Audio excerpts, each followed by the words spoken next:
আমি না বরাবরই ফটোগ্রাফি বা ভিডিওগ্রাফি ভালোবাসি। এমন না যে proper content creating or something, কিন্তু মুহূর্তগুলোকে ধরে রাখতে বেশ ভালো লাগে। এর জন্য অনেক সময় শুনতে হয়েছে কাজ নেই তো তাই ওইসব করিস, কিন্তু এখন তো যথেষ্ট কাজ আছে। তবুও চেষ্টা করি নিজের ছোটোখাটো শখ সাধগুলোকে বাঁচিয়ে রাখতে, কারণ প্রফেশনাল লাইফের জন্য যদি নিজের প্যাশনগুলোকে বিসর্জন দিতে হয়, তাহলে মানুষ আর মেশিনের মধ্যে কি কোনো পার্থক্য থাকলো? যাই হোক, আজকে আমি যাচ্ছি জলপাইগুড়ি জেলা তথা পশ্চিমবঙ্গ তথা ভারতের এক শেষ প্রান্তের একটি গ্রাম চামুরচিতে। ওখানকার সমস্ত অঙ্গনওয়াড়ি কর্মী দিদিদের সাথে পরিচয় করতে, কারণ এরপর থেকে ওনাদের পাশে থেকেই ওই অঞ্চলের সমস্ত শিশু ও মায়েদের দায়িত্ব নিতে হবে। যে মনের মধ্যে নতুন পথ চলার আনন্দ যেমন রয়েছে, তেমনই রয়েছে একরাশ উদ্বিগ্নতা।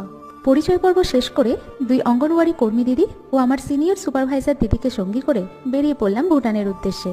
আমাদের ভুটান ভ্রমণের অভিজ্ঞতা রয়েছে পরবর্তী ভিডিও।